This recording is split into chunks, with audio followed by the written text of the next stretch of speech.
বন্ধুরা, আজ তোমাদেরকে এমন একটি ঘটনা শোনাবো যে এই ঘটনাটি শোনার পর যদি তোমাদের শাবল থেকে জল বের না হয় তাহলে আমি আর কোনোদিন ভিডিওই বানাবো না।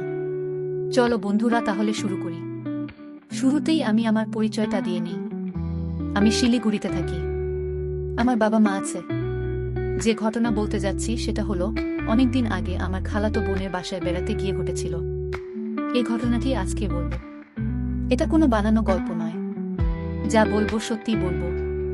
বন্ধুরা, আমার নামটি তো বলা হলো না। আমার নাম সজীব। আমি ক্লাস 8-এ পড়ি।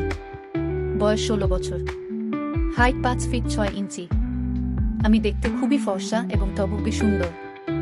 আর যাকে নিয়ে ঘটনাটি বলবো সে হচ্ছে আমার খালাতো বোন। বোনের পরিচয়টা দিয়ে নেই। ওর নাম চুমকি। ও ক্লাস 9-এ পড়ে। আমি ওর থেকে এক ক্লাসের জুনিয়র ছিলাম। ও দেখতে খুবই সুন্দরী একটি মেয়ে। ওকে আমি অনেক আগে থেকেই পছন্দ করতাম, কিন্তু কোনোদিনই ওকে বলার সাহস পাইনি। হঠাৎ একদিন আমি আমার খালার বাসায় বেড়াতে আসলাম। সেই দিন ছিল ঝড়ের রাত। খালাদের বাড়িতে কেউ নেই। আমি সন্ধ্যার সময় আসার পরে সন্ধ্যার পরেই ঝড় শুরু হলো। চুমকি আমাকে দেখে আঁতকে উঠল, কারণ বাড়িতে ও ছাড়া আর তেমন কেউ নেই। ও আমার দিকে ভয়ে ভয়ে বলল, ভাই কেমন আছিস? আমি বললাম ভালো আছি।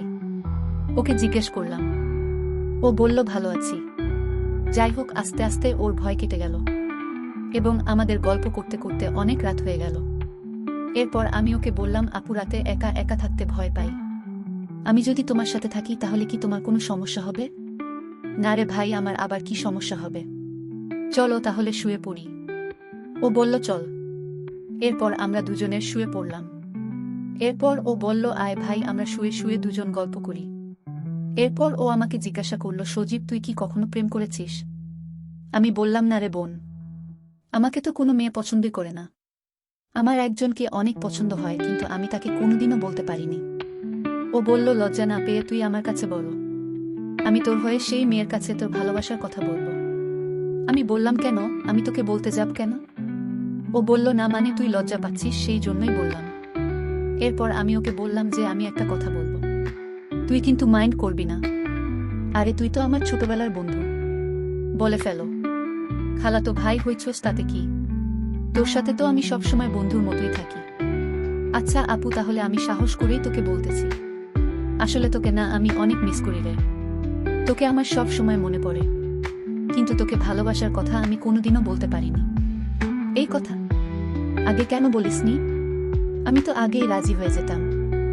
আমিও তোকে অনেক আগে থেকেই ভালোবাসি। তাহলে আপু, তুমিও তো এতদিন আমাকে বলনি। ওই তো তোর মতোই লজ্জায় বলতে পারিনি। ও আচ্ছা, তাহলে বলতো আপু, তুই আমাকে কতটা ভালোবাসিস? আমি তোকে বলে বোঝাতে পারবো না যে আমি তোকে কতটা ভালোবাসি। সজীব, তুই তো কোনোদিন আমাকে ভুলে যাবি না। না আপু, তুই এটা কি বলছিস? আমি তো তোকে অনেক আগে থেকেই ভালোবাসি এবং তোকে নিয়ে অনেক স্বপ্ন দেখেছি। আচ্ছা, আজ তো বাড়িতে খালা খালু নেই। চল তাহলে কোথাও থেকে ঘুরে আসি। এই ঝড়ের রাতে তুই আবার কোথায় যাবি এখন? আরে চল না, দেখি কোথায় যাওয়া যায়। চল দেখি একটা ভালো রেস্টুরেন্টে যাই। আচ্ছা ঠিক আছে, তাহলে চল। এরপর বাসা থেকে বের হয়ে আমরা দুজনে একটা রিকশায় উঠলাম। রিকশায় বসে ও আমার হাত ধরে আছে। আমিও ওর হাত জড়িয়ে ধরে বসে আছি। দুইজন পাশাপাশি, কত সুন্দর। মনে হচ্ছে আমরা যেন ভিন্ন এক জগতে ঘুরে বেড়াচ্ছি। আমাদের দুজনেরই অনেক ভালো লাগছিল। এভাবে যেতে যেতে কিছুক্ষণ পর আমরা রেস্টুরেন্টে পৌঁছালাম। রেস্টুরেন্টে এসে আমরা একটা রুম বুক করলাম। রুমে ঢুকে আমরা খুবই ক্লান্ত, তাই হালকা কিছু খাবার অর্ডার করে দুজনে খেয়ে দিয়ে ঘুমিয়ে পড়লাম। কোন দিক দিয়া যে রাত পার হয়ে গেছে এবং রাতে যে আমাদের দুজনের মধ্যে কি দিয়ে কি হয়েছে আমরা মনে করতে পারতেছি না। চুমকি ঘুম থেকে উঠে বলতেছে যে আজকে আমার এত ভালো লাগতেছে কেন? এমন তো আর কোনোদিনও হয়নি। আমি বললাম, সকাল হয়ে গেছে, চল ব্রেকফাস্টটা বাসায় গিয়ে করে নেব। বলেই দুজনে আবার এক রিকশায় করে বাসায় চলে আসলাম। বন্ধুরা, এই ছিল আজকের ভিডিও। এই ভিডিওটির দ্বিতীয় পার্ট দেখতে চাইলে অবশ্যই আমাদের চ্যানেলটি সাবস্ক্রাইব করে রাখুন। ধন্যবাদ।